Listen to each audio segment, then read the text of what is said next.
Next up, we've got Wall Street Journal Business World columnist Holman Jenkins, who's going to talk to us about what Facebook should buy next. Holman, welcome. Hi, Mary.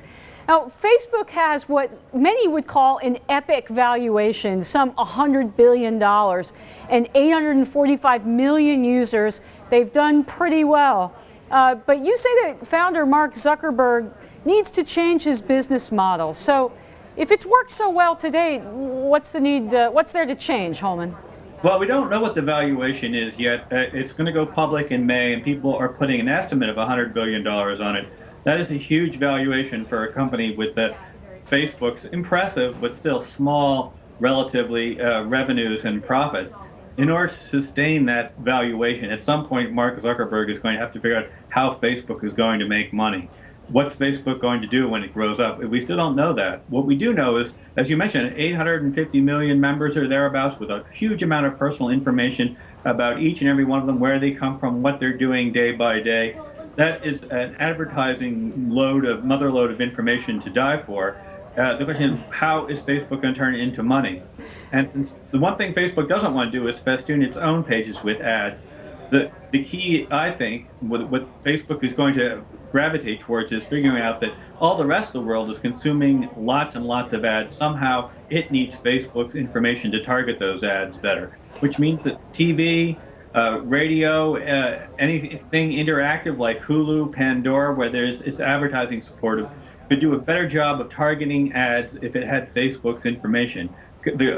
The other side of that proposition is that Facebook could buy any one of those businesses and make it a much more effective advertising machine by tying it to Facebook's information load. Well, Holman, if you just looked at Facebook as it stands today, is the bulk of their revenues, the vast bulk of their revenues from those few ads that they have, or are there other streams that they're already starting to develop? There are those little ads that you see on the page, which are very inconspicuous and are meant to remain so.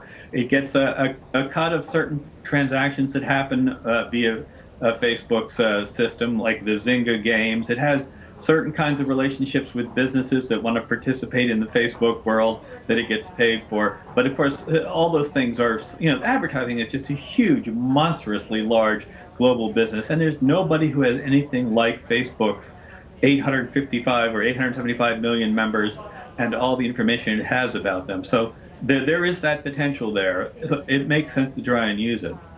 Holman, so the idea that you're talking about, to have Facebook go out and buy big TV or radio or content, would that be a model that would just exist within Facebook itself, or are you talking about opening up Facebook as other platforms allow?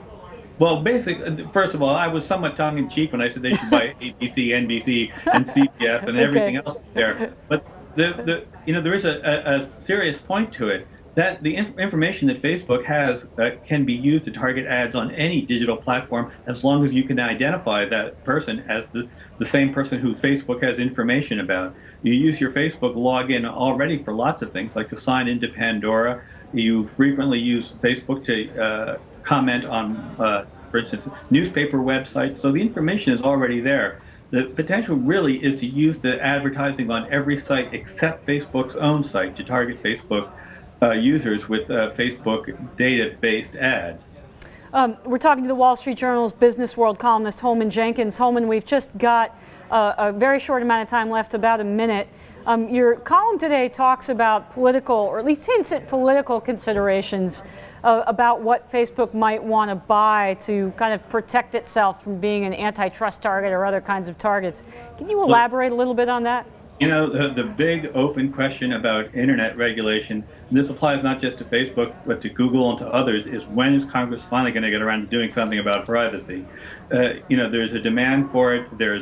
There's lawsuits pertaining to privacy. It's hard to believe that the FTC is constantly getting involved in dictating terms to companies like Google and Facebook and others about what they should do with user information.